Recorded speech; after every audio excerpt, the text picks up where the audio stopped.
Hi, this is William Ramsey. Welcome to William Ramsey Investigates. On tonight's show, I have an old interview I did with Keith Hansen, aka Visigoth, on his show Think or Be Eaten. And on the show, we talk about my documentary, which was made 7 years ago. The title is Occult Hollywood.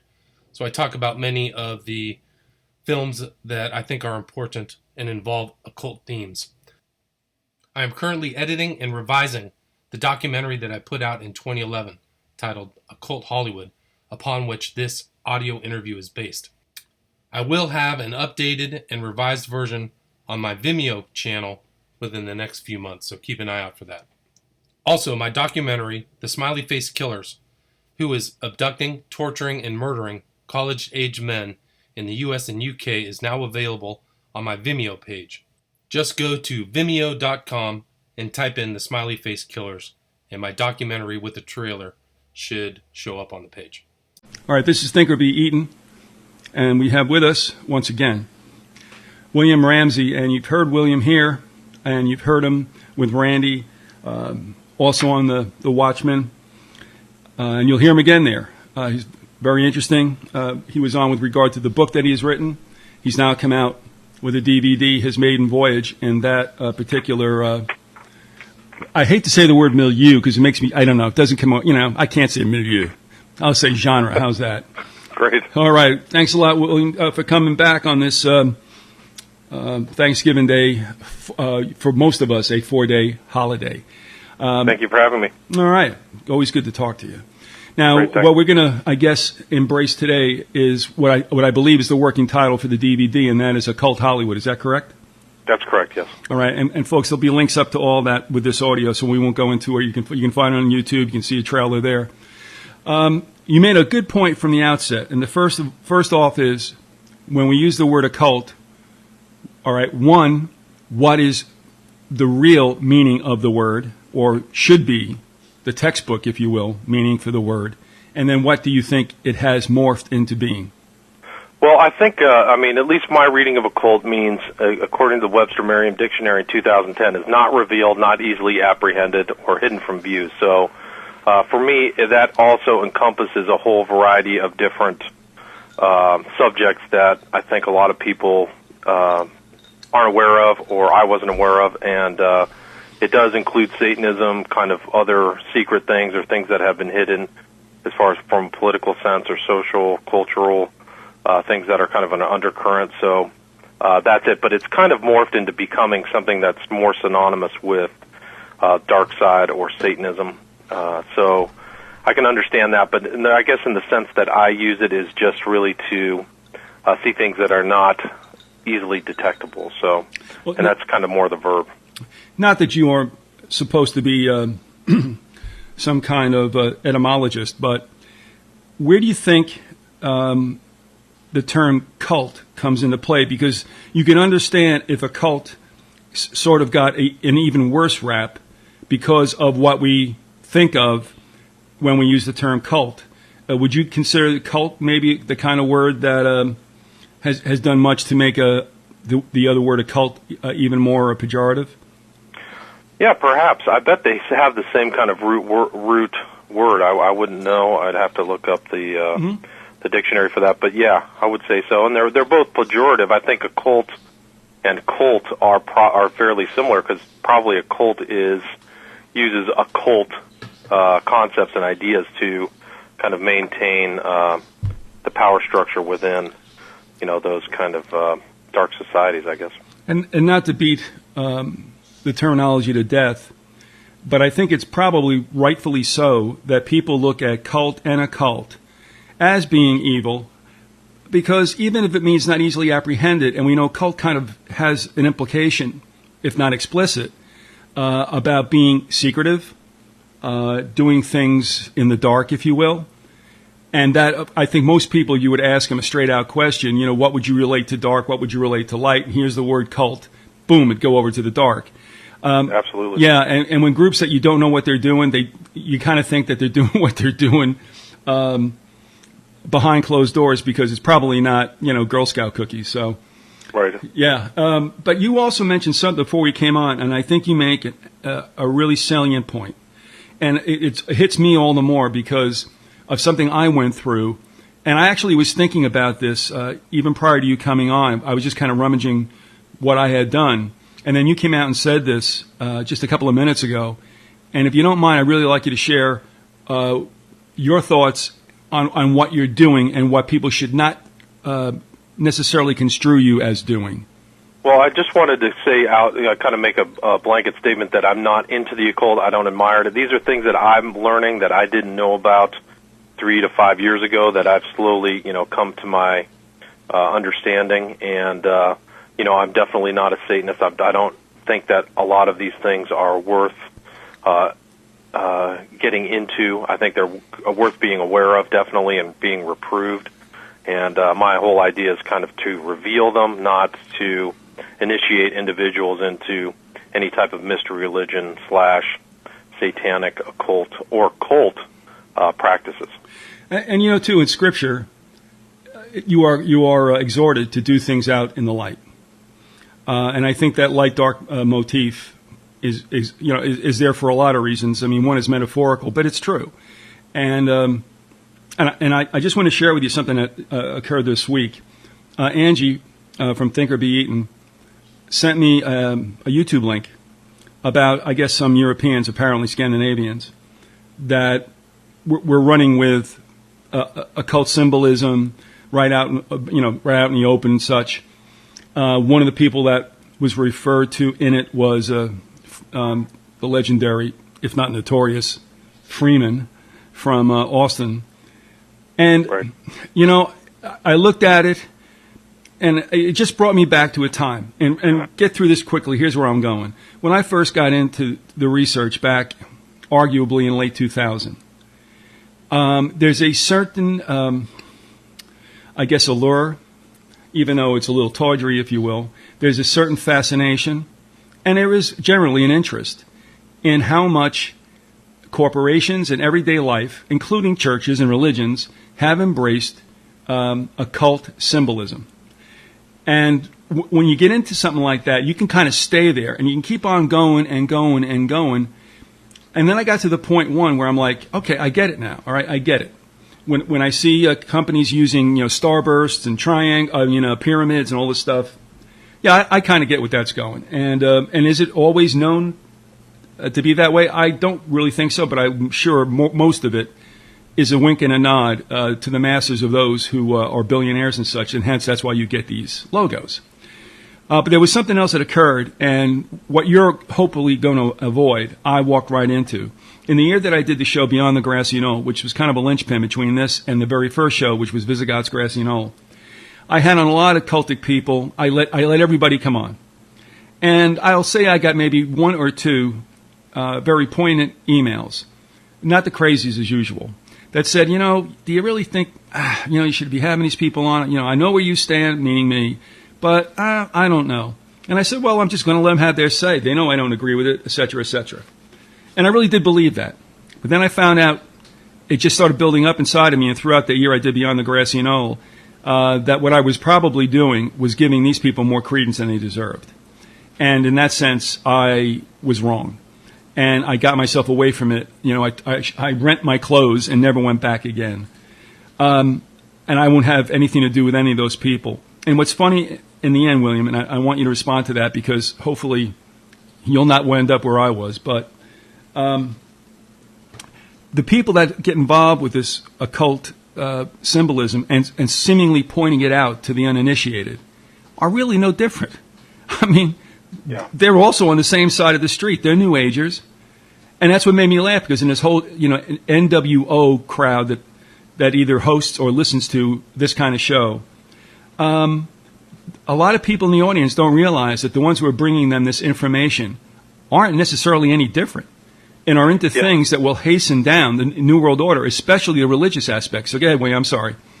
No, but I totally agree with you, and I myself have made a similar mistake. I went on a show that had in the title truth in it, so I assumed they had my understanding of truth, and they were basically just interested in all kinds of mysteries, and I actually was ambushed by a living, breathing, practicing Satanist who basically retread all of the tired old demonic arguments, and it was really shocking. But I was mistaken, and I've learned myself just since I've self-published that book that not everybody who is in the 9/11 truth movement or in arguably what would be the interested in the truth are there to actually get at the crux of things. They're more interested in peddling the same kind of mystery, mythos type of ideas that the New World Order would love people to believe. So they're really actually trying to initiate them into their view, and those people are like Sarion, Jordan Maxwell, and David Icke, Freeman, these guys. I mean, Freeman makes all kinds of references to Discordianism, but he doesn't ever tell anybody what that means or where it's from.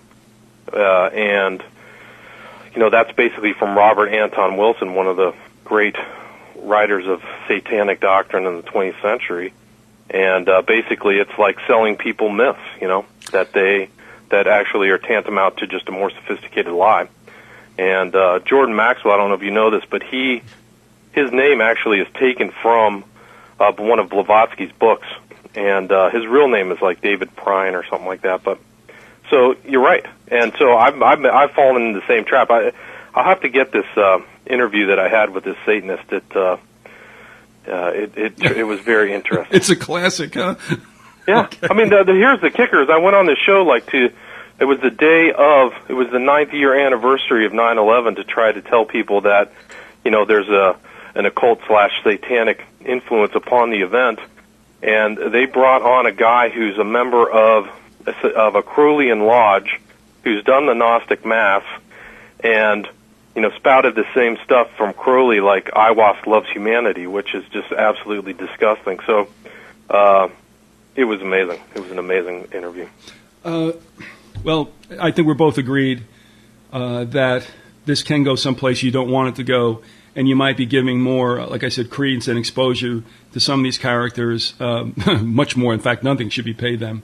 But I was guilty of it for sure, and that isn't going to happen again. That symbolism is all around you, gives you an idea, but it's also something that's reflective of the fact that we know that Satan is if you will, the Lord of the world for a time. And since this is his purlieu, obviously it's going to have trademarks all the time. But let me give you one example, though, real quick, and then we'll get into the body of the work you've done. There's a company that sprang up in New Jersey, and because of my wife's work, she passed along what she came upon. And it's about, which is kind of springing up all over now. This one is probably 3 years old. I can't remember the name of the company, but it's one of these things where it's, if we wanted to title it prettily, we'd say it's kind of like surveillance or watchfulness or, keeping an eye on what you would call, what do they say, suspicious people. Now everybody's looking for all right. And the name of the company was something or other.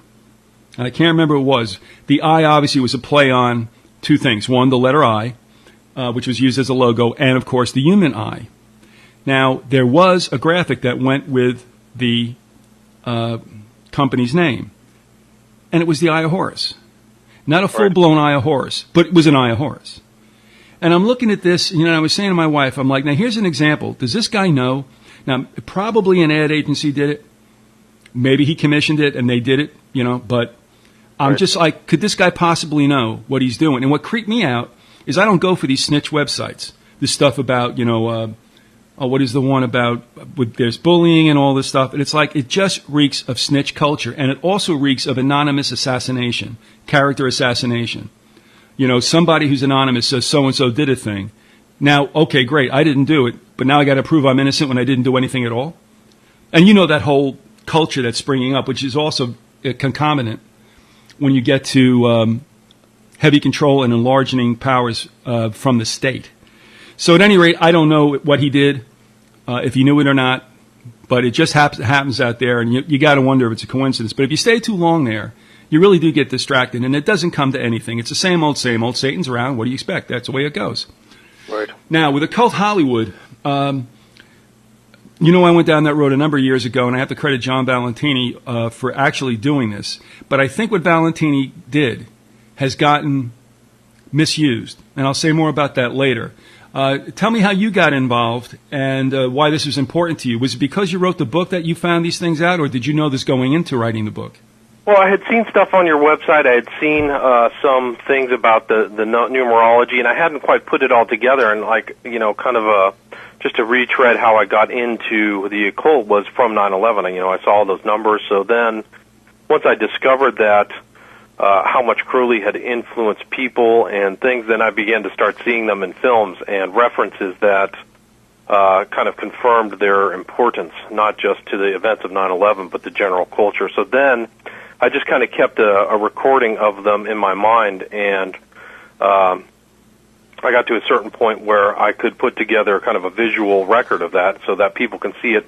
And when they see it all together, I think that will, provides an evidentiary proof and basis for my positions that I put in my book. So, it's something that I've kept an eye on for the last couple of years, and I finally had the time to kind of go through and just not only put the numbers, but also kind of references to the active, just to show that Satanism is an active element in the common culture and has been for a long period of time as well. So, yeah, and I think we talked about this in one of the very many variations of the shows we've done together, yourself with Randy, myself, and all that. And you would think that Satan very much would use this as a medium, mainly because I'm saying we've talked about Satan as being the Prince of the Air. That's one of his titles. Right. But we also thought, why don't we add the word waves to air, and maybe that's where we're at, the Prince of the Airwaves, or Prince of Media, because it seems that much of this kind of information, just basically an evilness, is certainly disseminated through the media, whether it's TV, whether it's movies, music, whatever. And it seems to be taking even a nastier turn. And that's, I've watched now for like almost 6 decades. And I don't like what I'm seeing, but then I've been told also that my parents couldn't stand what I watched. So you're wondering if it's just that you're an old fogey, or whether or not you're seeing a continual disintegration and a denigration of all the arts. I would say, I'm 40 years old, so for me, I've seen it getting worse as well. So it just seems like, and it's becoming more in the open, a lot of the satanic references and stuff. And don't you have to wonder, though, truly, if they named Hollywood because of the wood of the wand that magicians use, supposedly? I would not be surprised if that's really the basis, honestly. And Harry, my old partner, used to go, well, then tell me about Hollywood, Florida. And I said, oh, look, I don't know, but I think I do remember that Hollywood, Florida came after Hollywood, California, and I believe it was tied into a possible second site for making movies. So I do believe that's one of the reasons why Hollywood, Florida was named such. But Harry was a great skeptic, but he healthily was a skeptic, and I don't mind that kind of thing. But yeah, I think that other one was also involved in this. Well, I tell you what, you've got a list of the Rogues Gallery here. Do you want to start working into that, or how would you like to take Sure. it? I think I basically captured a lot of these things from film. I also saw your website with the references to 9/11, so that was kind of something that I had incorporated in some of those things I put into the movie. But I just started off my movie with kind of a reference to Kenneth Anger. Kenneth Anger seems to be one of the still living, breathing Satanists who has kind of a direct tie to Aleister Crowley through one of Crowley's followers by the name of Gerald York. And I'd spoken about York in our earlier discussion about Crowley. His brother was a friend of George Orwell / Eric Blair, and so Gerald York with Aleister Crowley. There were some rituals they did, or actually a public meeting that's well recorded in the local papers at the time at the Cleopatra's Needle in London, where Crowley, warns the world that if they don't accept the Book of the Law, there will be this disastrous war. And he did that 2 years in a row, and Gerald York was there. Well, Gerald York is a friend of Kenneth Anger, and Kenneth Anger mentions him. He had there was a showing at the Hammer Museum in Brentwood, which is close to Hollywood in Los Angeles, where Kenneth Anger kind of discusses Crowley and discusses his movies. So I kind of started off with that just to show that there's a living, breathing continuum from these, from Crowley, the great beast, to the modern day. And so I kind of start off with that. I talk about some of the other followers or friends of Crowley. Dennis Wheatley, who was a much more well-known novelist from the 50s who wrote a bunch of occult novels, and there were a couple films that were based on Crowley that were made. One is called The Devil Rides Out, and the main character, Mokata, is based on Crowley. So I included that in the film just for a little, visual reference to Crowley. It shows some of the ritual magic that they were doing.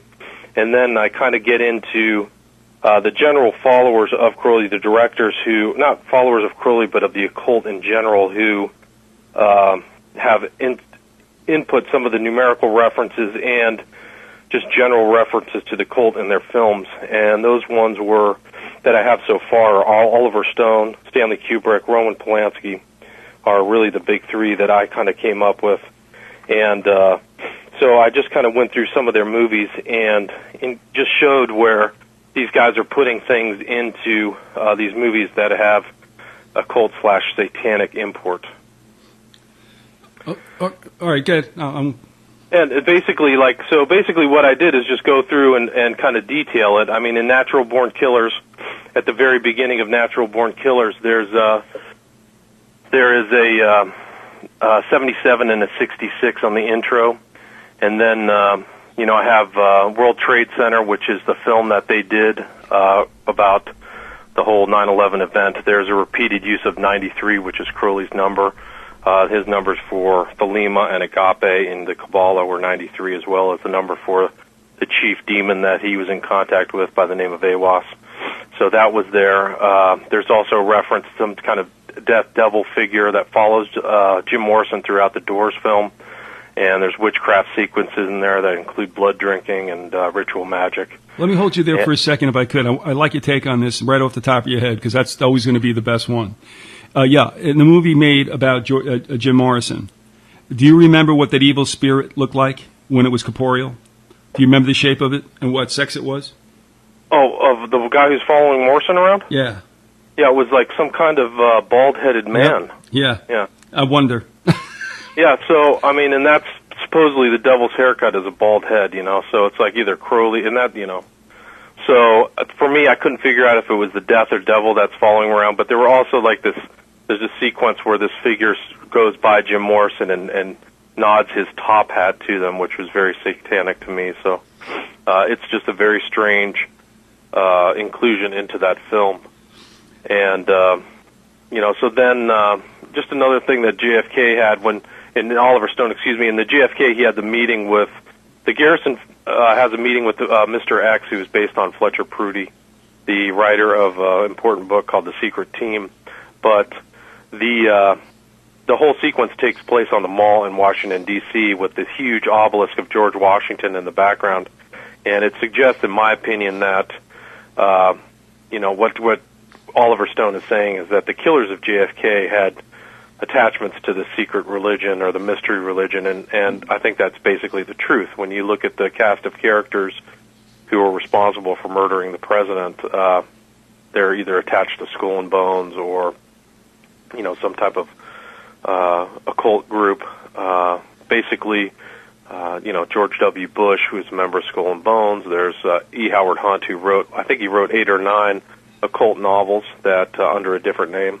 So he was very much into the occult. E. Howard Hunt wrote about 20 to 25 spy/occult books under pseudonyms during his lifetime. So he was constantly writing as well as, engaging in spycraft. So I think Oliver Stone knows quite a bit about Satanism and the occult, a lot more than it would suggest in his films.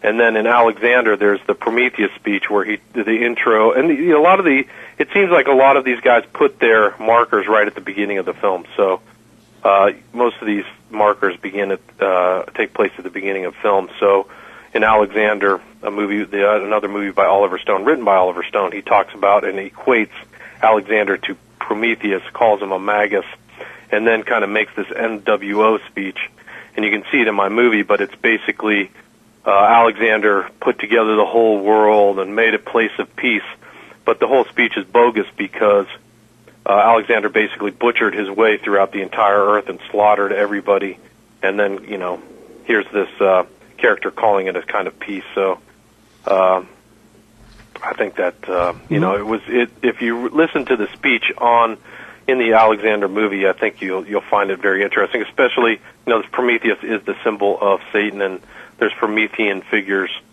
throughout the cultures, for example, at the Rockefeller Center in New York City. So I found that Oliver Stone knows a lot more about the occult, and he puts it into his films quite a bit. Was he that was telling me that he lays that in more than we know? We had a conversation a while back, and you said that somebody seemed pretty fascinated with that, and I'm wondering if it was Stone or not. I don't recall. I know that the guy who did Millennium and X-Files said that, and I have that in my film. His name is Chris Carter. Right. I have a clip of him in my film where he just outright says there's a lot of secret things that I've put in my, the X-Files and Millennium. And Millennium has all kinds of references to 9/11 and 11s, which, are Crowley's numbers. 11 is my number, which was in his Book of the Law. And he said it was the number par excellence for magic. And Well, before we move on any deeper, there's a couple of things I'd like to ask you so we can clean up some loose ends that are at least in my mind, if it's okay. Sure. All right. John Valentini, the individual I was talking about, is in Australia. And he had written me, and that's how this whole thing started. And he had written a book. He had me write the foreword.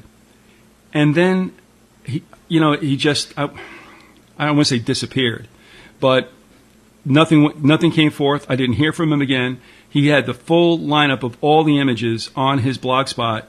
That's down. In fact, if you go to one of my pages and you click on the total images, it will come up, as a 404 or whatever. That's right. Valentini's own site.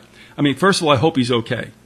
But here's where I think, I know I might have gone wrong, and I'm not saying that he did, but now looking back, this is what my take is. When they put in these kind of winks and nods, these markers, right, I think it's their way of celebrating. I think it's probably a little, a behind the back of the hand snicker at us.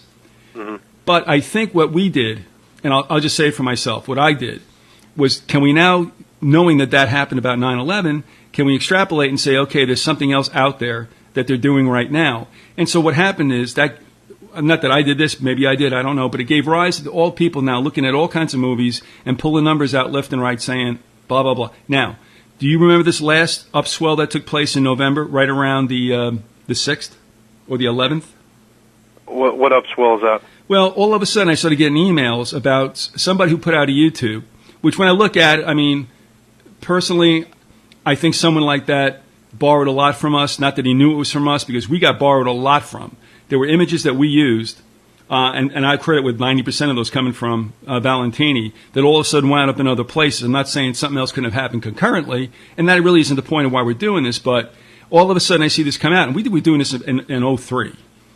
And so this movie comes around, and they're running with The Simpsons.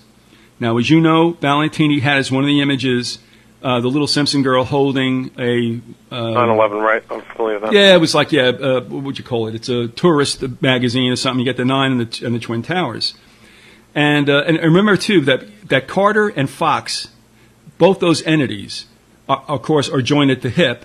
And when Carter's not doing something, Fox still seems to be doing things, because Carter obviously had nothing to do with The Simpsons, and yet stuff pops up there. They even did a classic thing on the Stonecutters. Do you remember that? Right, yes, I've seen that as well. It's kind of funny, who did all this? We did, So, but right, they take credit for everything. Right. And I mean, it was done well.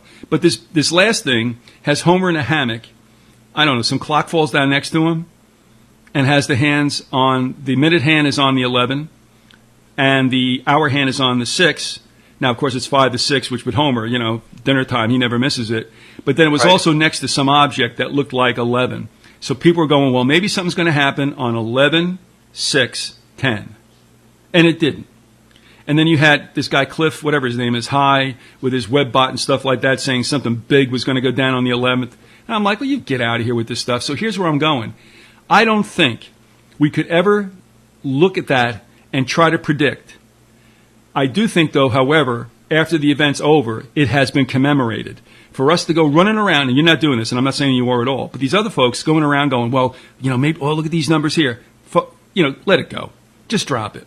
It's not worth life to be doing that kind of thing. And 9 times out of 10, if not more, it'll wind up a dead end. And that's not the way we're supposed to live life, and we're not supposed to be here, rolling dice on whether or not you got it right at the next attack.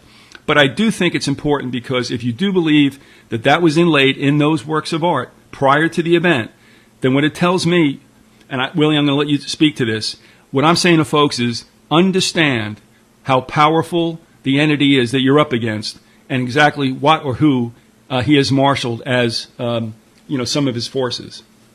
No, I totally agree, and I think that a lot of these numbers are put in there. Not all of the things refer to 9/11 event, although there are 9/11. And my view of the numbers 9 and 11 is moving away not only as a foreshadowing of the event, but I think they're just power numbers in themselves for the occult. Yes, they are. I think that. So I think that there might not even be a connection between people putting these into these cultural works of art and the event of 9/11. They just may be what people use as their prime numbers to, show themselves or mark themselves as, devil worshippers. So I think that may be why they're there. And my interpretation of, why they're there has definitely changed or, matured, I guess. But, so, I definitely believe that there's a lot of that going on, and it's weird how even when I went back, and I will kind of get into this on, talking about some of these earlier movies where the 11s show up, in movies from the 60s and the 70s. So, it seems like a common theme. So sure. Anyway. All right, now let me go on to the WTC for a second. One of the things that complicates the things about the WTC, you see a lot of occultism or occultic behavior associated with, by others, to that place because of the towers for obvious reasons. But one of the other things that's happened in the past, and I don't know if we talked about this, William, but I grew up there and I watched them being built, and all of us said, they're going to fly an airplane into that. I mean, because it almost begged for somebody to do that. I mean, if you think about those towers, at one hand you can say, oh, they were beautiful, but a lot of people said, how obnoxious and obtrusive can you get with phallic symbols? Right. And I mean, now when I look back, I'm like, you're right. And again, nobody downtown wanted those things built. That was strictly the force behind the Rockefellers, with David and with his brother, who at that time was governor. But they begged to get hit. I mean, they just stand out there. It's like somebody who's going, come on, hit me in the nose. Right. And a lot of some of the images, William, that came from like the Mario Brothers and some of these other games, that's because in the psyche of everyone, it was kind of like, when is somebody going to fly a plane, some dumbass, going to fly a plane into the buildings? And it's interesting you say that because in one of the movies that I came across, Godspell, which is the movie based on the play, and there is an intro into Godspell where the lead character who represents John the Baptist is walking across the New York Bridge. What's the name of the bridge? Anyway, he's walking across the bridge, and in the background is the Twin Towers. But it's the Brooklyn Bridge. Brooklyn Bridge, thank you. And completely outside of the film, there's no involvement of planes. At that very intro, there's a sound of a plane in the background that's very prevalent as they're fixated on the Twin Towers. And the whole rest of the movie is just a set piece, and there's actually a scene from them dancing on top of the Twin Towers, and it's very eerie. And so the buildings themselves have some kind of occultic import, and there's a bunch of things that are very strange about it, especially all Rockefeller buildings, as a matter of fact. Yeah. But in particular, the Twin Towers, there's the center of the buildings had this bronze sculpture. They called it the Great Bronze Caryatid. And it's a circular bronze structure. It's made out of 52 pieces, or was. And the strange thing is that they called it the Great Bronze Caryatid. Well, it wasn't a true caryatid. A caryatid is a statue that functions as a column upholding a temple. So a caryatid in the true sense is this kind of sculpture of a human being that upholds a temple, but they called the sculpture a caryatid, and what it represented was upholding this temple to the creation. It's the idea behind it was to show the pieces coming together in a world order system based on economics, and that's the understanding. So you have this very strange temple occult relationship, or like pagan import put onto the sculpture that really doesn't there. It's not a caryatid. It'd be like calling, right, your car an orange or something. It just doesn't apply. But if you look at it at the Twin Towers as a significant structure that has occultic meaning, then it makes more sense. And the other thing is that on the entranceway into the subway underneath the Twin Towers was a artwork called the Oculus, the one-eyed Oculus. At the very center of this picture of the Earth was the all-seeing eye, or the single eye, and that's you can just look that up on the internet. It's in my movie Oculus. So clearly the Rockefellers have built into their huge structures within New York a lot of occult themes, and we've talked about this in the past. The Prometheus and the Atlas that are in the Rockefeller Center are both straight out of Blavatsky's doctrines of Satan holding up the earth, and as a representation of Prometheus. And then you have the meditation room at the UN, which was also built by the Rockefellers, and that has references to Horus and stuff like that in there. So the buildings themselves are very occultic. The WT were, I should say. While we're at almost we're a little bit past the 1/3 mark of this audio, tell folks now all what's going on and where they can go ahead and for perhaps one-stop shopping. Yeah, they can just go to my website. It's www.occult911.com. The film itself is called Occult Hollywood. I also have completed a visual, basically another documentary on a Crowley, which I think people might find interesting. Talks about some other things of Crowley that aren't dealt with in the book, and some visual stuff, so they might be interested in that. And so that's basically, and you can see a couple trailers from my films too, so that might give you an idea of what's included. I mean, basically, the Occult Hollywood is just a series of references, and I think we'll go in greater detail, just referring to and trying to explain a lot of these occult references in the films. All right, before we go off into the very strange worlds of Kubrick and Polanski, let me just ask you briefly, because I didn't spend a lot of time on this, and I really only watched the movie after I got hip to what's going on. Have you watched The Brotherhood of the Bell to a point where you are pretty familiar with the content? No, not all the way. I haven't watched it all the way through. I've watched the intro and about halfway through.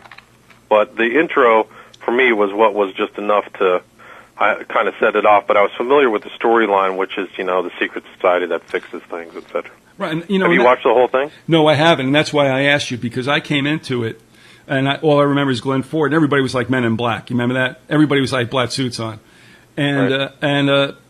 I didn't stick around long enough, and I didn't see the beginning. But I'm watching it, and I'm like, I really should spend some time at another time to watch and see what they were doing with this, and if there was also some kind of foreshadowing. Because here's the point. Are some people running with this, and have done so in the past, because they understand a little bit of what's going on, and it's really fertile field for making a movie? And since most folks aren't aware of what goes on the other side of the veil, this will all look like them, like just really great creative science fiction or futurism, or just plain, occult stuff. So, some of this might just be somebody making a little hay on some knowledge of it, and certainly in other cases it's not. Brotherhood of the Bell is one I'm interested in, because when it was made with Glenn Ford and such, not that the actors have to know what's going on, and I think that's the case where you see some of this stuff laid into movies. The cast doesn't have to know what's going on. You know, Right. and the technical people don't know half what's going on. All that has to matter is that the producer and whoever's cutting the movie, knows about this, and whoever shot a certain scene. Right. And at the time it's all happening, nobody knows what that's connected to. They just do it. I agree. Totally agree. Yeah. So I mean, it's they're just running with it. Carter's an extreme, is another example because he is plugged in, and I also think he has a little bit of a sardonic streak of humor in him as well. And unless you have any kinds of inhibitions about me doing this or any kind of opposite feelings, I think I'd like to even put in that little interview that he has with a former FBI agent, and I put former in quotation marks, at the beginning of the box set of Millennium. Because in it, the guy says, yeah, there's a Millennium Group. And I mean, not even like, just balls out, right? I'm like, not even trying to deny it. He just looks at you like, yeah, it's almost like, yeah, there is, and what are you going to do about it? Right. So, well, there's an interesting, I think the Millennium episode called Clocks is basically this confrontation between two of the main characters and the head of the Millennium Group, and the Millennium is basically the Illuminati. I mean, basically, he's saying there's going to be upheavals, and which side you want to be on, and the main character, who's played by Hendrickson, says I don't want to join, and then I think the other character says, well, why are you going to do that? Why do you care about these people? I mean, it's all the standard kind of argumentation that takes place between people today. I mean, basically you have people who want to join up with this secret, the secret groups or initiates, and people who don't. Now, when people snap on those who they call conspiracy theorists because they bring up information they've never encountered, so therefore it can't be that they've been shuttered somewhat, but that you got to be crazy because, well, if it were real, I would have found out about it. No, not necessarily. And here's a good example. You have the spinoff, The Lone Gunman from The X-Files, whose pilot show shows these computer geeks hacking into a system that will prevent a 757 from impacting the towers. Right. All right, and what happens? 6 months later? It happens, right. And nobody in America knows it. So you don't ever tell me about how can it be conspiracy? How can you hide it? Well, you tell me about that, bozo. I mean, that's kind of like why I put the films together, this film together, is that here's the evidence. When you look at all these little pieces that are included in all these different movies from a lot of different people, you have to come up with certain conclusions, It should force a conclusion that there's something else going on that's outside of the pure view of the average individual and what's included in, the mainstream media. So, I think that, it's definitely there. There's definitely something going on at the higher levels, and the people who aren't, from one of these top families or went to the top schools or were initiated, need to know about it, but that also, they need to understand that we don't know everything, No, it's true. You're going to hit this, but I'm just going to mention this now. Most eyes are on ground zero with regard to what happened on 9/11. But you have to wonder also about why the other two venues were chosen. And if you were looking for some kind of symbolism, well, one, the one building that gets involved, other than the towers and that complex down there, is the pentagram that is known as the Pentagon. Okay, right. So there's one right there. And also Shanksville. That involves the Flight 93. That's the plane associated with that. So there's something. And also Colvin will tell you that there's heavy mojo in that area, and he's not alone. Denton, who is a geologist, archaeologist, also says there's something interesting about that whole area. You could say that about a lot of things, I guess, but still in all, I mean, Colvin has been talking about this for years before. So at any rate... well, here's another interesting thing. Did you see what they built at the place where 93 landed? Oh, no, tell me an obelisk.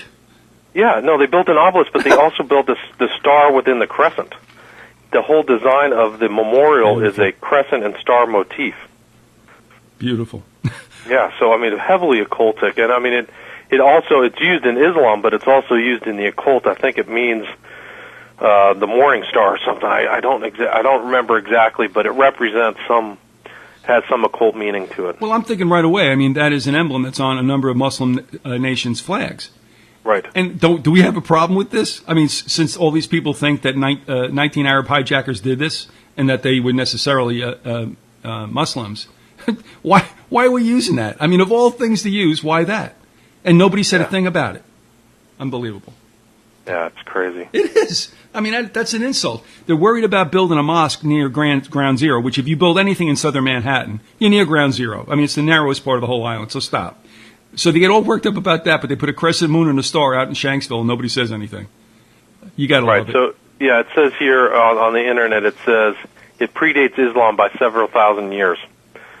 Information on the origins of the symbol are difficult to ascertain, but most sources agree that it's an ancient celestial symbol. In the word used in the worship of the sun, moon, and sky gods. Well, that makes it okay for me. All right, thanks for sharing it. Honestly, are you going to go off into the wonderful wild worlds now of Kubrick and Roman?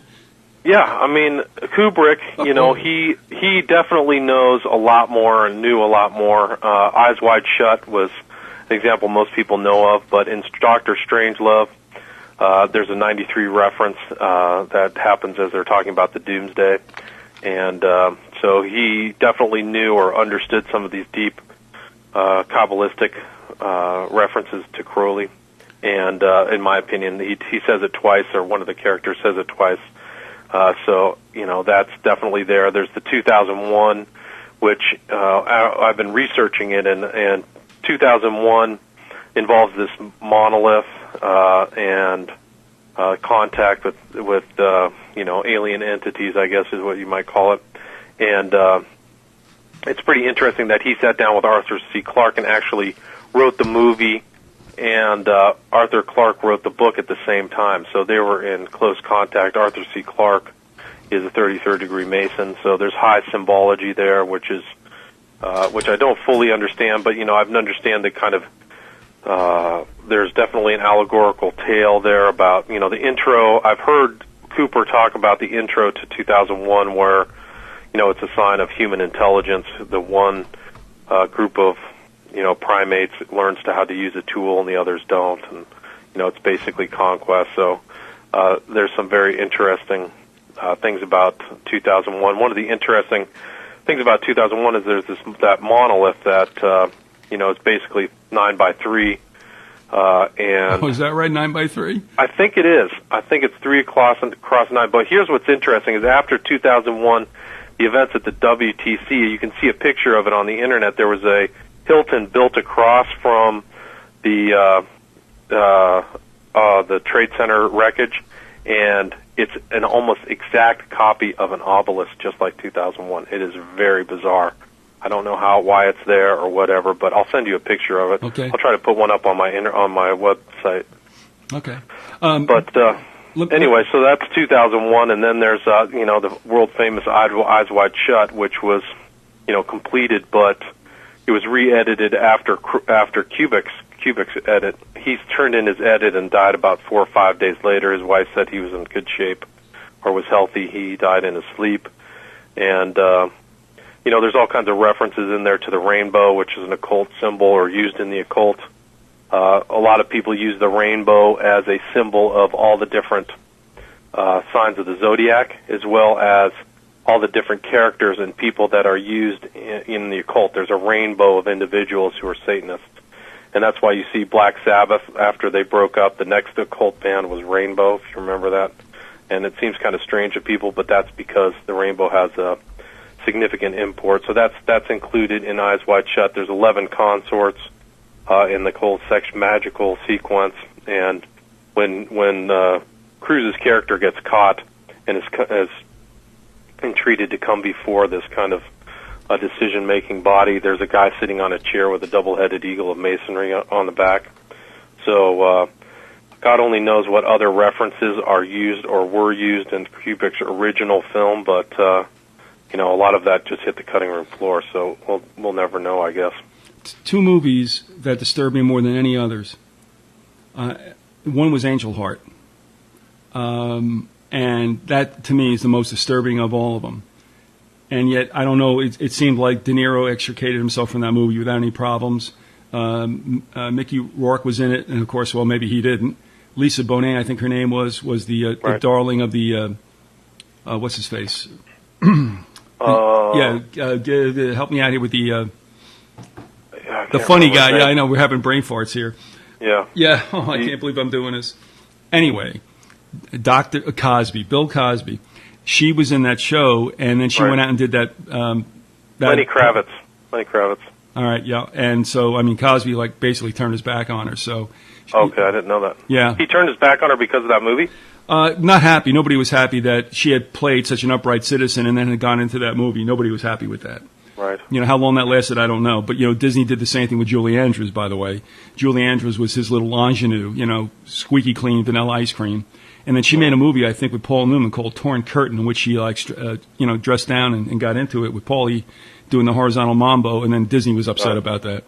So anyway, that's not unusual. But both movies are upsetting, and certainly Eyes Wide Shut tells you a lot that you probably don't want to know about. And that movie seemed to have some collateral damage, including the marriage of their two stars, Tom Cruise, and also Kubrick dies during it. And the whole thing just seems to be, to this day, just under this pall, and rightfully so. Yeah, and it's very odd. I mean, the shooting schedule, they shot and then they decided to reshoot. They called everybody back. The shooting of the film was took 2 years or something very strange. There were all kinds of extra scenes that were put together. So it was a very strange film, and you know, it's fascinating, but it's so on point. It's almost like Kubrick was trying to warn people. You know, some of these guys, they get older, like Kubrick or some of these other figures, they get on their deathbed, and you know, they want to just try to tell everybody they want to tell people exactly what's going on. And it seems like that's what Kubrick was up to. You know, when I've done shows with a really fine individual, originally from New Jersey, which always helps, who's now a clinical psychologist out in San Diego and works with ritual abuse victims, so I give her high marks for dealing with that every day. But we had talked about a lot of stuff in the past, and I'd like to have her back on. I don't know how somebody goes in there every day and can do that. And we've talked about this kind of thing. I mean, people have no idea. And I think maybe I misquote Jehovah in Jeremiah. Did he not say to his people when he was supposedly away, you know, when Jehovah turns his face, that they sacrificed their children to Moloch, and he said, never did it enter my mind that you would do such a thing. Right, yes, that is correct. All right, and so, I mean, if Jehovah can say that, can you imagine how people would take it when they really realize what's going on? That there are snuff films, there are snuff rituals, there are places like what's portrayed in Eyes Wide Shut, where anything goes. You know, whatever you let yourself fantasize about, you can do. Right. And this is obviously really the club of the rich, who can allow themselves to become incredibly decadent because, hey, in a sense, they're right. They're above the law. And I'm laughing, not laughing, bad choice of words. Just recently, maybe a month or so ago, you get this little murmur out of Colorado that they think they know who killed Joan Benet Ramsey. And every time that happens, I laugh. You know, I'm like, get out of here. She got off as a ritualistic murder, and no one's ever going to find out. How you can screw up a murder scene in a basement, I have no idea, but that seemed to have happened. You know, and of course, Colorado also is the purview of a lot of, you know. Yeah, I do know. Yeah. And it's, I mean, that they said that he would have gone to jail if she hadn't passed away. That after they did the autopsy on her, because there was so much evidence of sexual abuse, but you know, they didn't prosecute him on those charges because she was deceased. So you know, there was a lot more to that story. Oh, you know it, and I know it. And I mean, that they don't go there is fine. I think enough has been said that wasn't said. And that is the way the world runs, but a lot of people don't believe it. People don't believe it that Franklin was involved in another kind of prurient endeavor. You know, we would call it the Golden Showers Clubs now, but they don't know. Hellfire Club, yeah. Yeah, I mean, and they don't understand that that's exactly what these characters do. That is how wretched and debauched they are. So, all right. There's no doubt. That's what happens at the Bohemian Club. There's and different clubs like that. I mean, I've actually seen things like that in where I went to college. There was actually a club, I think it was called the Key. It wasn't exactly Skull and Bones, like something devoted specifically to black magic, but it had degraded to a level that, and people got tapped every year. They started tapping people from fraternities to join this club, and what took place inside there, it was basically a bomb shelter on the south side of the UC Berkeley campus. They what they did was unreal. They would vomit on each other. Yep. Got locked into this bomb shelter, and they wouldn't be let out until every person drank the equivalent of 24 beers. I mean, and it got worse from there. So it's pretty amazing. You know, people look at leaders, wrongfully so, as being, they vote you in because they think you're better than they are. And when they disappoint you, you want them out because you realize they're not. But for those that are beyond just elections and such, I mean, entrenched politicians get there because no matter what happens, they're going to have their seat the next year. And what those people are involved in, and it seems like, when Joseph Conrad wrote Heart of Darkness, Right. he was right, and he knew something too. That when you can set yourselves up as human beings above the law and everything else, basically gods unto yourselves, you don't seem to drift over to the beneficial or the beneficent. You degrade. You go into Right. an absolute downspin into some kind of like creature, and that's the wickedness of the heart that's spoken of in Scripture. So. Right. But And you see that all throughout ancient Rome, the imperial power. The emperors were some of the most perverse people on earth. And, you see the same thing that happened, during the Bush administration and some of these other people. I mean, once you peel back the curtain, I mean, these people are doing everything, dressing up like women. That's comes to another movie that I didn't include in my documentary, but it's called Salo, which is what I consider to be a very important film. But it's a really rough film to watch. It's based on Marquis de Sade's 120 Days of Sodom. It was directed by a guy by the name of Piero Paolo Pasolini. It's an Italian film. And Salo was basically the rump state that came after the downfall of Mussolini, and is very corrupt. But the whole film basically details what happens between the individuals of this kind of city and these people who have total power, and what they do, their abuses, the just degradation, and it's an amazing film. It's really rough to watch. I don't recommend people turn it on lightly, but I think it's very important because there are times in human history when these type of events happen, where these people just literally go crazy with power and get into kind of weirdest, craziest abuses imaginable. Well, you're right. Now, what's the name of it? And spell that title. It's called Salo, Salo. Oh, okay. Well, Based on the 120 Days of Sodom by Marquis de Sade. But that is the condition of the human heart. And I even think about, I mean, you could say it's corny, but I look back to watching the Ten Commandments. And there was a scene, of course, when Jehovah had absented himself. And you remember that they use that word G. Robinson as in this is amazing, But anyway, if you remember, I mean, there's a scene where everybody's going crazy. Right. And I was a kid when I saw it. I'm like, nobody behaves like that. Come on. But they do. They go, I mean, anything goes. And that also reminds me of that little seemingly innocent song, that came from a play. Nobody knows. Anything goes. Right. I sometimes wonder about that as well. But anyway, we're also coming close to the top of the hour, or at least our 60 minutes out of 90. And again, do you want to tell folks also what they can go to see more about which we speak? And are you posting anything on the Occult 9/11 site with regard, or do you plan to, with works you've done, essays you've done, audio you've done? I need to. I've done some essays that are kind of floating around out there, and I'm trying to do that. It's just a matter of time. I'm juggling a lot of different things. So I'm trying to get that done this weekend. So hopefully I'll be able to figure out how to post those references to some of my interviews and some of the stuff I've written, which you can probably just Google William Ramsey Occult. It'll probably pop up. Oh, by the way, I'm looking at the second page of your outline. I got it in front of me. I just didn't search it to see if you had Salo there. There it is, 1975. Okay, I got you. But now that you're into this and you got your juices going, isn't it interesting that, in a way, the more you do, the more you find out about, and the more you want to do, and it really becomes a question of where did the time go?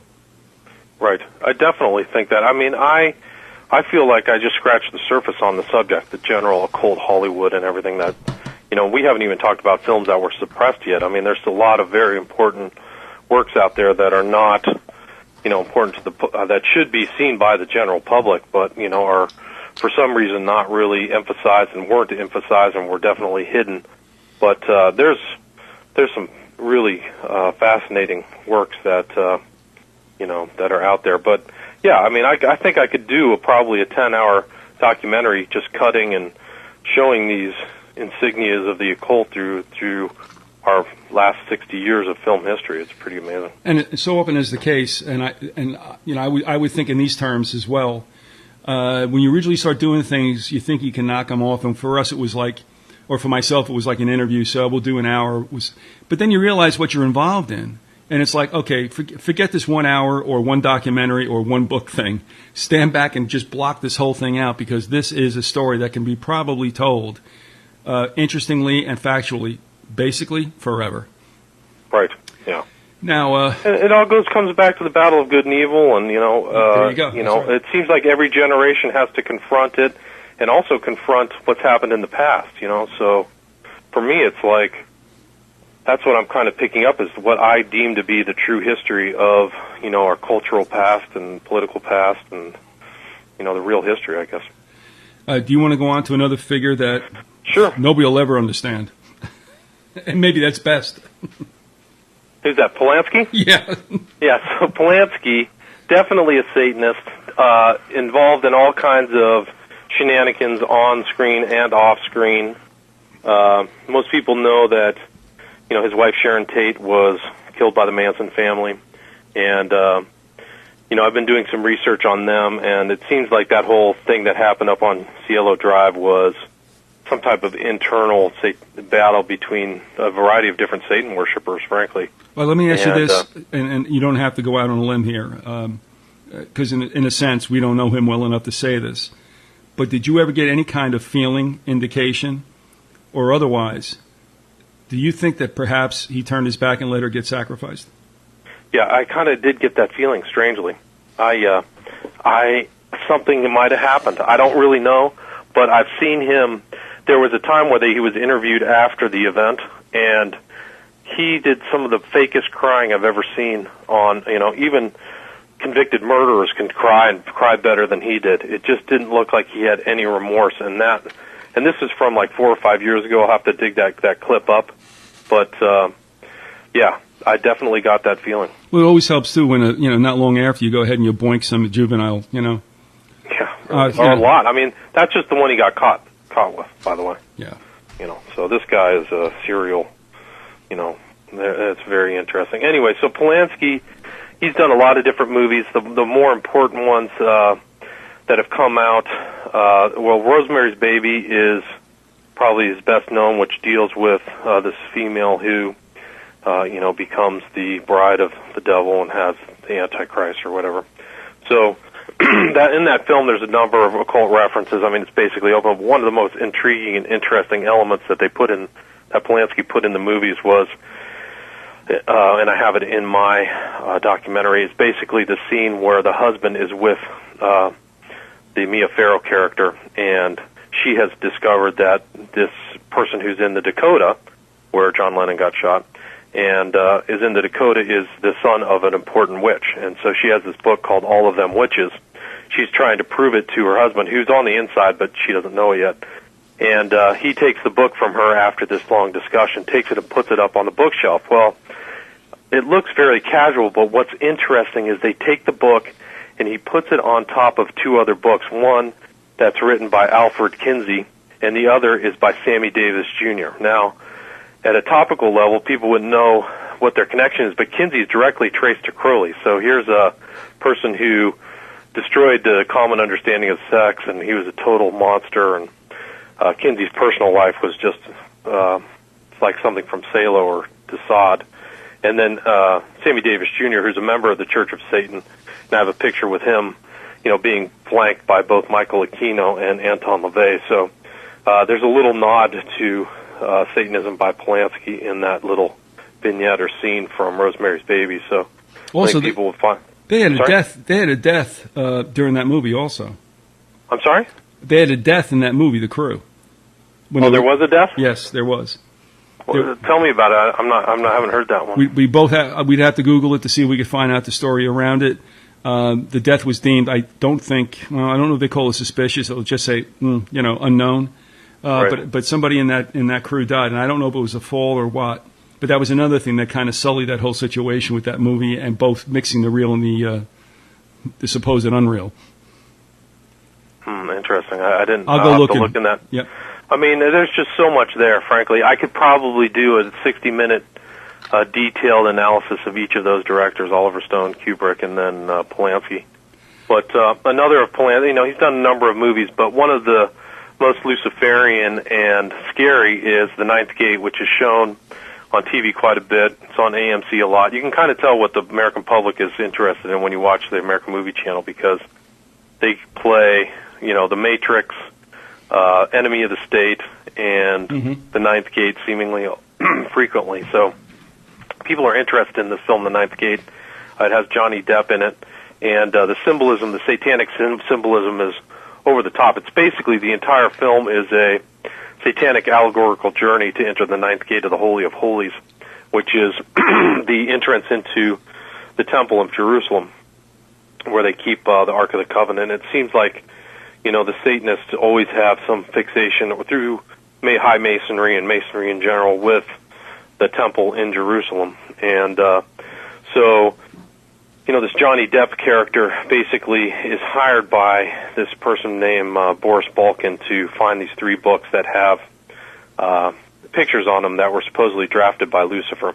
And each of those pictures has references to important themes within the satanic mythos. So it's a very important movie once you understand or can, get a key to those symbols to understand what's happening, or what Satanists and people who are generally in the cult refer to in their own secret doctrine. So you see within this book, for example, the lightning strike on tree, which is a very common symbol for the Satans. They kind of invert the whole Genesis story about the tree of good and evil, and the lightning bolt represents the devil striking the tree and giving it life. So they believe that, the devil is the person who's giving them the tree of knowledge to, see the world properly. And that's repeated in Ninth Gate. There's also a guy giving the sign of silence, or silence is golden, which is the right hand over your lips, which is, something that that Crowley used a lot. It's a sign of Harpocrates, the Greek god of silence, and Ra-Hur-Krat, who is the Egyptian god of silence. So you see that similar theme within the Ninth Gate. You also see the chessboard 8x8, and that's something that Satanists use as a symbol for their own intelligence, the use of their human intelligence to, come out on top. So you see that within this art that's within this movie. There's also this, the Whore of Babylon. She rides the 7-headed beast, and that's depicted within the movie as well. So then you see the 7 theme, and that goes back to Crowley's 2 sevens are his representation, which is the number 77, which also is one of the planes within 9/11.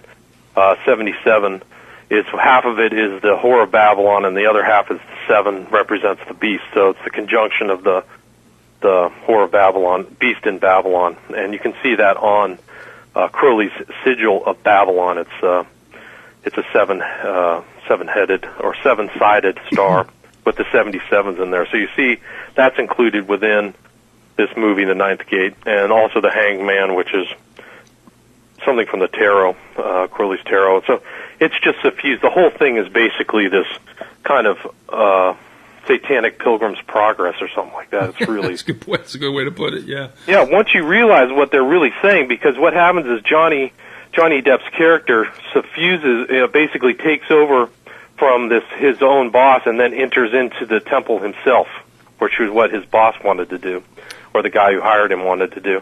And it's kind of deceiving because here's this Johnny Depp character who, has a little baby face. I think he was 34 at the time the film was shot.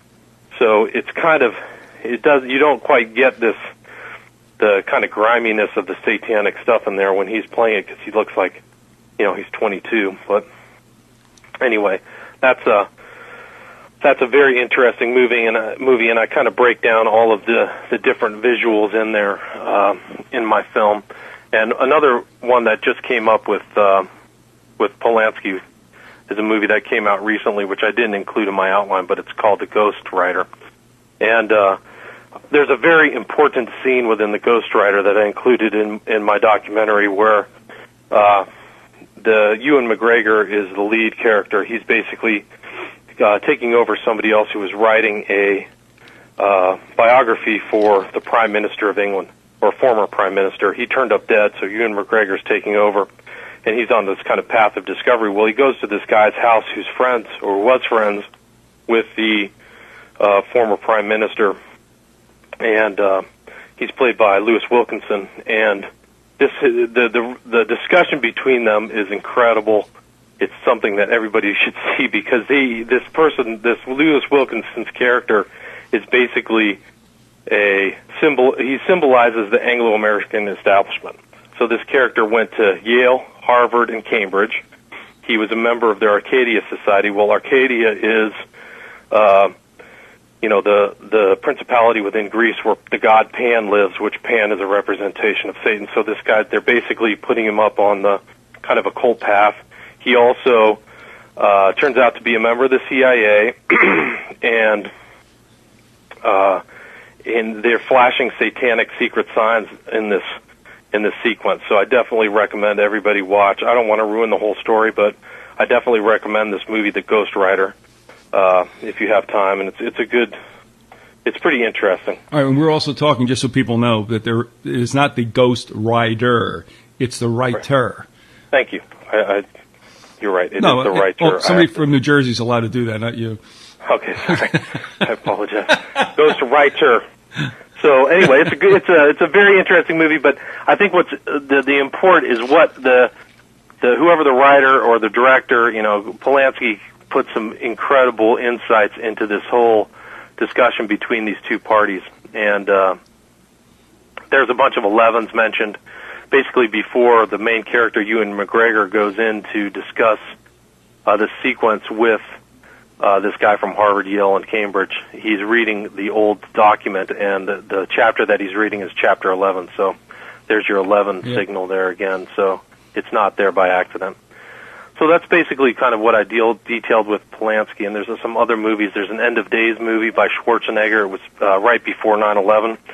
It's fascinating because it includes Prometheus imagery, which I've discussed. There's also some 11s. But one of the most interesting sequences is he's basically going up against the devil, but there's a sequence where he comes back to his apartment, and in the background is the WTC, and the devil has appeared there. That's the first scene that he sees the devil.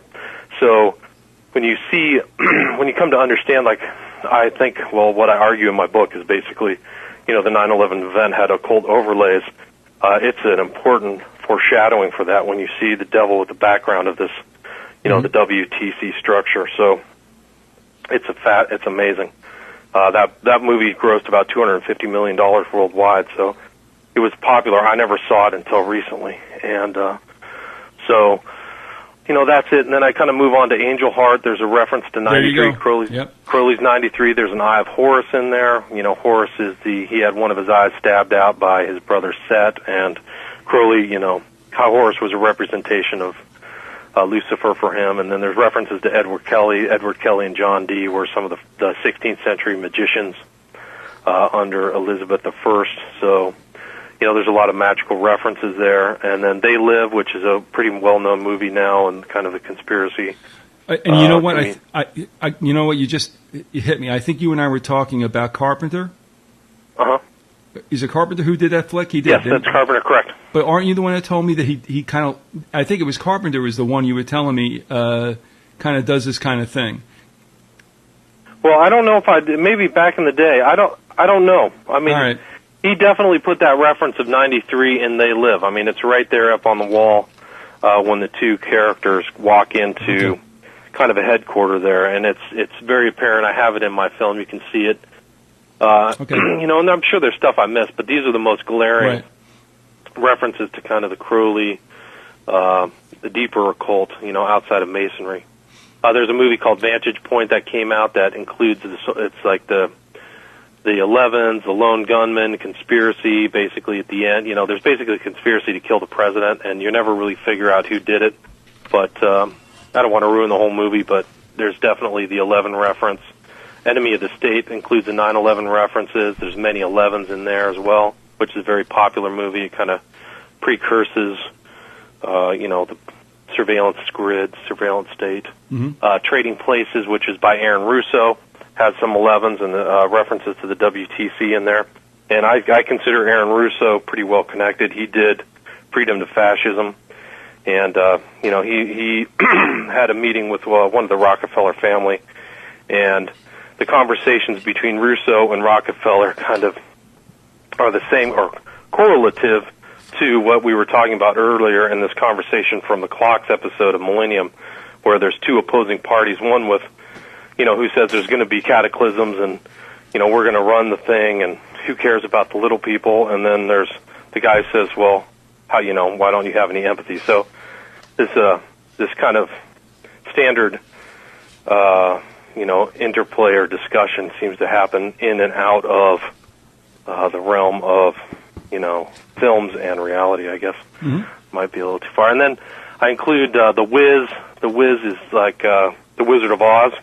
That was kind of like the black or African-American version of The Wizard of Oz. And they have their final sequence right there at the center of the WTC. There's a big they use the great bronze caryatid and cover it with an OZ, and in Crowley's system, OZ or Oz equals 77. So you see that occult reference, whether it's there by chance or not. It's up to the viewer to decide, but it's pretty amazing when you see this. The center of the Emerald City is this huge occult complex in New York. And then Godspell, like we talked about earlier, has a reference to Son of a Plane. So I've included all those things in there, and when you put them all together, it's pretty interesting. Yeah. Do you have time for a little bit? Can I shoot some stuff at you? Because if you got more to cover, I want you to do that. Other than that, there are some things I like to bounce off you. Go for it. All right. One of the things, too, as you were speaking, it reminded me of something. I've been doing a series based on the book written by Leonard Peikoff called The Ominous Parallels, the End of Freedom in America. Right. And something that's said in here is the way things really are. And it is not good news for human beings. But, again, for the flesh, it's not good. But this isn't the end of the road. But let me just state this, because it makes me think of what we saw, even in They Live. The good guys really did win at the end, if you think about it. You know what I mean? Right. They revealed Right. the whole secret. Right. The game was up. And in a few of the movies you just rolled off really quickly, it wasn't necessarily that the good guys win. But what Peikoff addresses with regard to how the Weimar Republic mutated into Nazi Germany, there was a philosopher of some merit, Max Weber. I don't know if you're familiar with that or not, but Probably, yeah. Yeah, but I was floored by the students wanted to hear Max Weber talk. They were like, Max, what should we do? And this is more or less, I would think, a paraphrase, but this is what happened, and I'm quoting Peikoff's text. They must not, Weber told the students, be taken in by religious dogmatists or by irrationalist charlatans, left or right, who pretend to offer solution to the world's problems. The fact is, he explained, there are no solutions. Certainty is unattainable by man. Knowledge is provisional. Values are relative. Scholars are merely specialists doing technical jobs, detached from life. But, when he finally came out and said there are no solutions, and the reason why this hits home to me is because when I'm at this point on my show, to me it was really a journey for the 8 years doing the radio, because I came to a point that I didn't want to come to, and I realized that the whole thing is fated. But then you realize in Scripture, not that we're pessimists or doomsday people, but you realize if you want to get into a fist fight, if you want to fight evil, flesh to flesh, you lose. That's the deal. Right. And what I'm saying, so when Weber turns around from wherever his head is at, and he says, folks, there's no solutions. It's like, yeah, but people don't want to hear that. And I'm at this point right now, and it's been triggered by what you just said, and that is, folks, what do you want me to tell you? The cavalry comes, the Indians run away, the the children get saved. It doesn't work like that. Well, I would say that there are spiritual solutions. Exactly, but not fleshly. I'd say there's spiritual solutions. I would also say that awareness and knowledge and understanding alleviate a lot of the angst, stresses, fears, and uncertainties.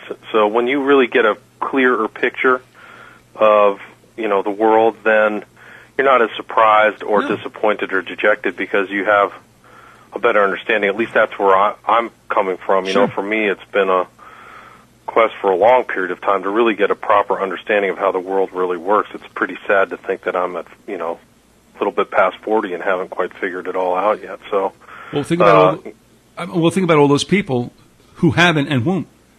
I mean, even Christians are slow because they still want to see the bad guys get beat up, and they think warfare is okay if you can do that. It's like, no, you don't get it. So when you say there were spiritual solutions, that's it. You have to stay within inside that spiritual boundary. If you want to start, hitting, you're going to lose. Yeah, I would agree with that. No, I would agree with that.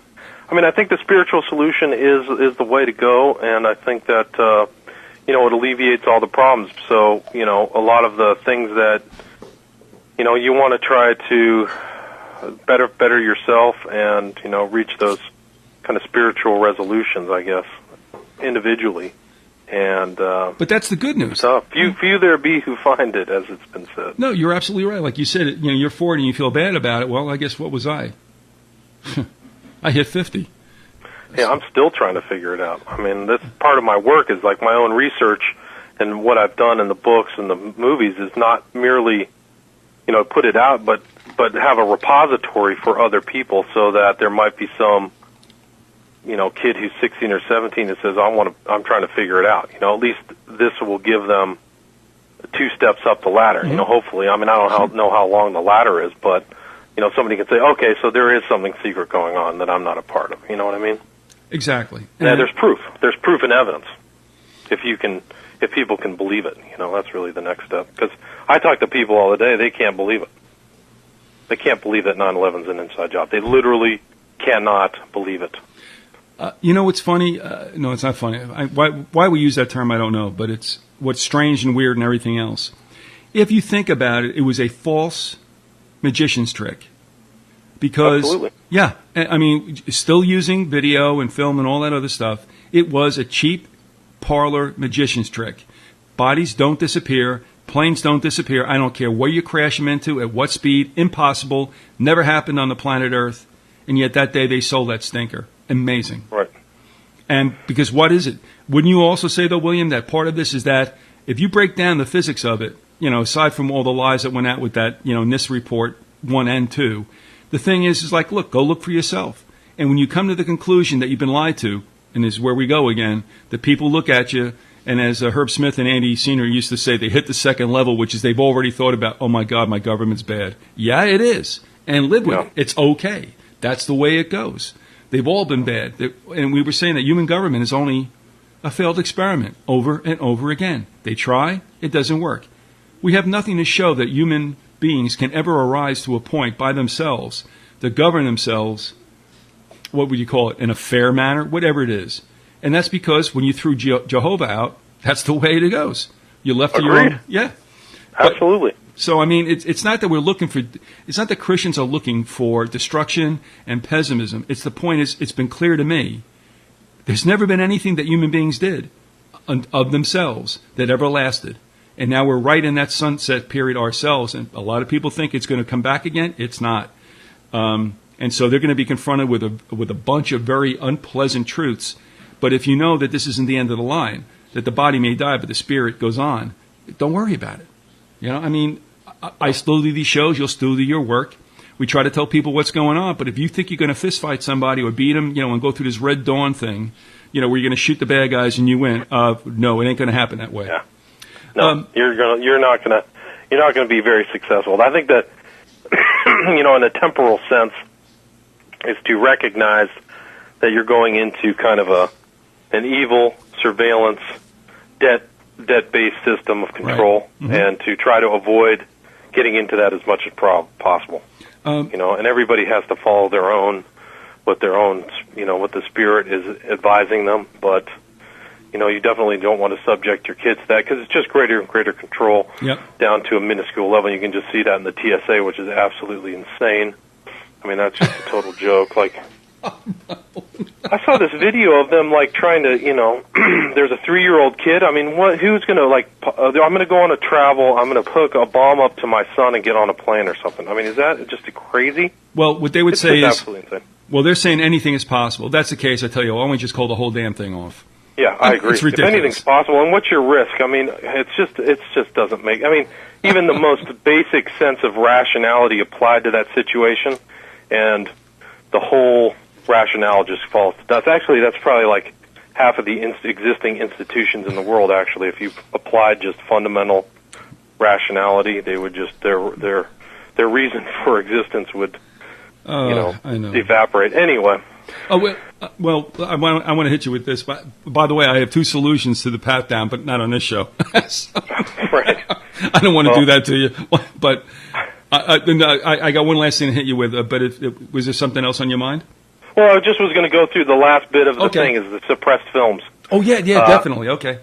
I mean, the only thing, there's like some films that were suppressed. Manchurian Candidate was one of the most important, 1962.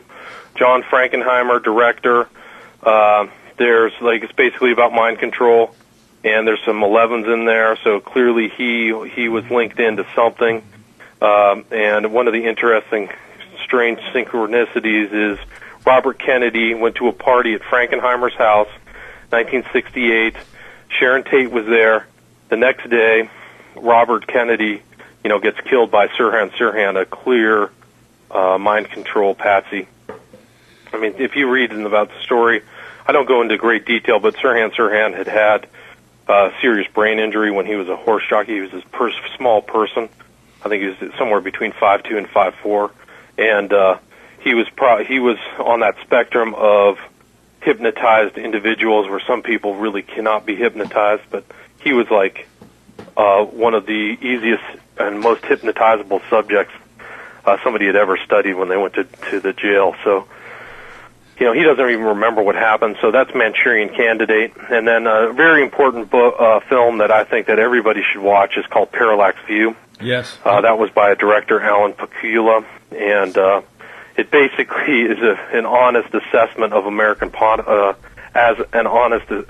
American political life as I've seen, which basically details a political assassination, and it's an amazing film. There's right on the intro. There's an 11 there, so I don't know how that got into that, but I definitely recommend that film.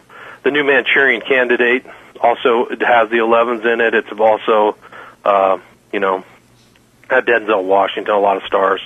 It was done in 2004. It's a much clumsier version of the 1962 version. And there's some interesting points. I know that one of your earlier shows that you'd done the last couple of weeks talked about video manipulation. In the very end of the film, they basically video manipulate the Denzel Washington character out of the film. And while they're doing so, there's basically an 11 on the screen right there. So it's like the magic of video manipulation right there. So it kind of reaffirms what you guys were talking about on that earlier show. And then clearly suppressed film is Good Shepherd. Huge A-level stars were in it. Matt Damon, Angelina Jolie, directed by Robert De Niro.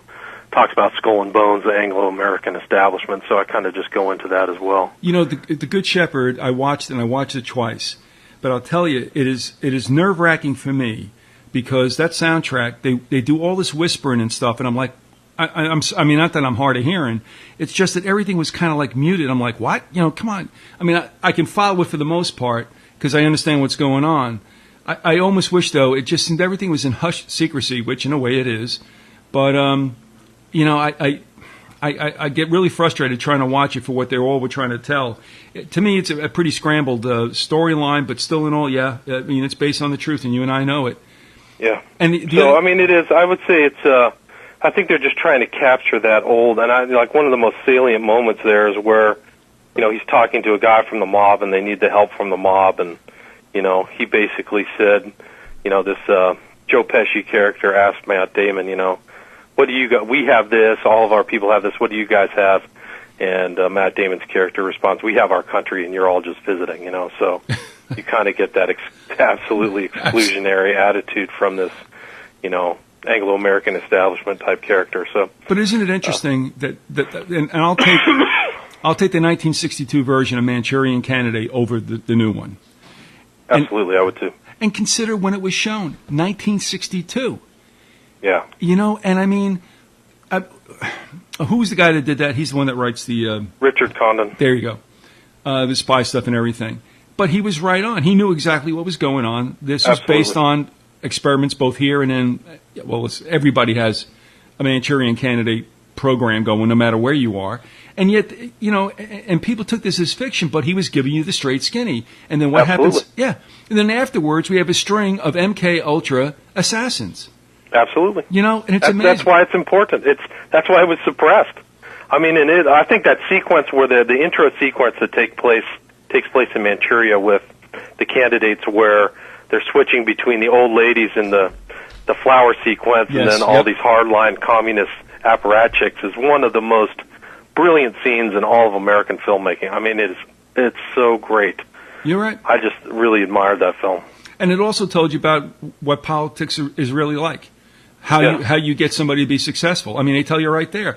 And of course, in '62, people aren't really paying attention. And they go, ho, ho, ho, that's really funny. You know, that's just, you know, it's kind of like a fiction thing, so don't worry about it. No, he told you the truth. And the other thing I'm going through now, by the way, I mean, not only do we have Sirhan Sirhan as a patsy, when you have more rounds that could have been fired by Sirhan Sirhan, and then I get into the assassination attempt on Wallace. Same damn thing. You got Bremer coming down from Wisconsin. You've got 5 people shot by how many bullets?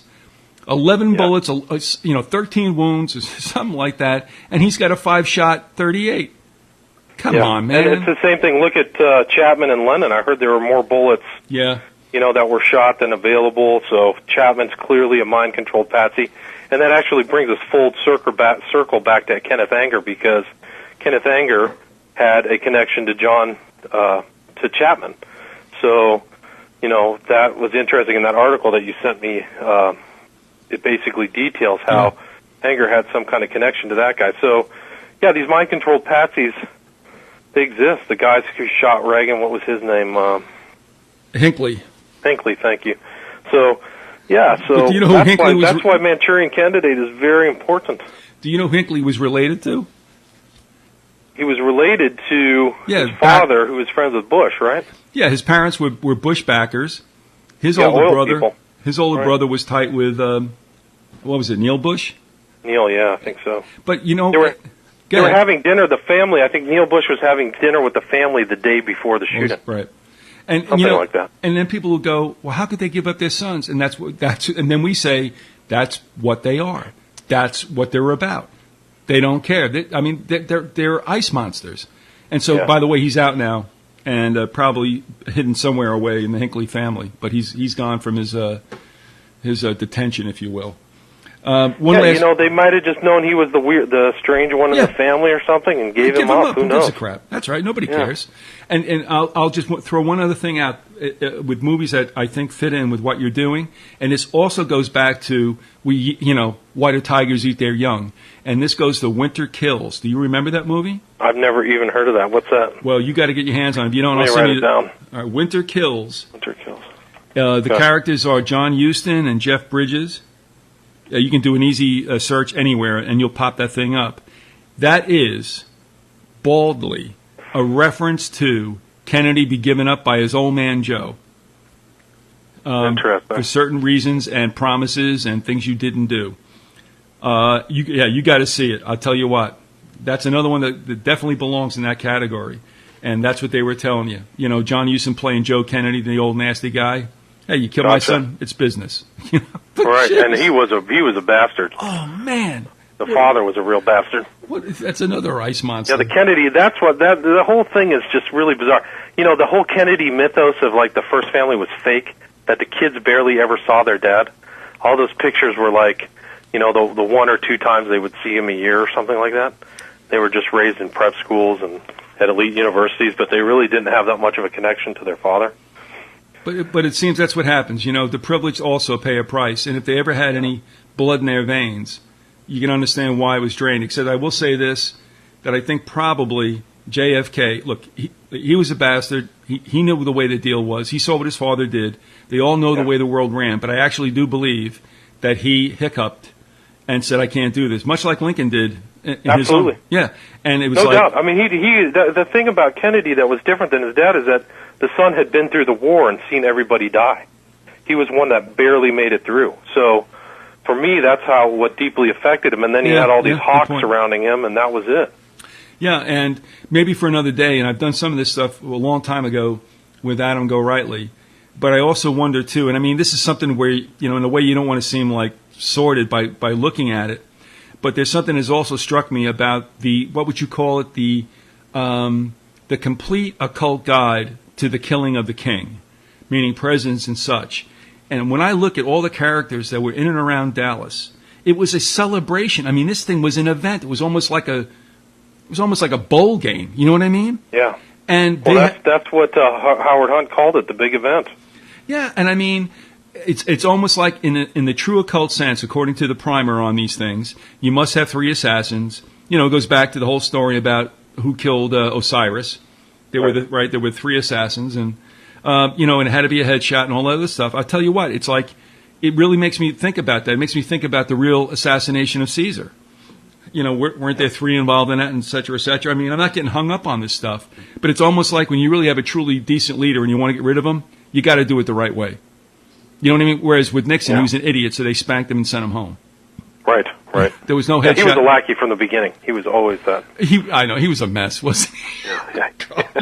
I mean, you kind of feel sorry for him. He's kind of like an Obama figure, kind of this pathetic outsider. I tell you what. You know what they used to call him in law school? They called him Old Iron Ass because all he did is just sit in the library and read books all day. And his personality was very interesting. He was not telegenic, we understand that, but still and all, he is the kind of guy, honestly, if I was in the Sahara Desert and he was trying to sell me a glass of water, I wouldn't buy it. Yeah. Yeah, I agree. I'm no crook. Yes, you are, Dick. So just one more movie. You added one. There's another movie called Executive Action. Yep. Yeah, that is an interesting movie too, which I didn't include, but it's worth a watch. It has Burt Lancaster, but there's all kinds of themes about the analysis of the killing of Kennedy, and also kind of eugenics, world population control discussions. Like, it's something else. And I definitely would recommend that film. Do you remember off the top of your head if that was a 70s movie? I think it was. Yeah, 1973. I tell you what, there was a spate of movies. 72. There was a spate of movies that came out at that time. Parallax View, I believe, also was 70, was it not? 70s? Something like that. Yeah. Let me check that. Because when I look back, I'm a little surprised at some of the stuff that came out then when I wasn't paying attention. 1974. Yeah. Parallax View. Yeah.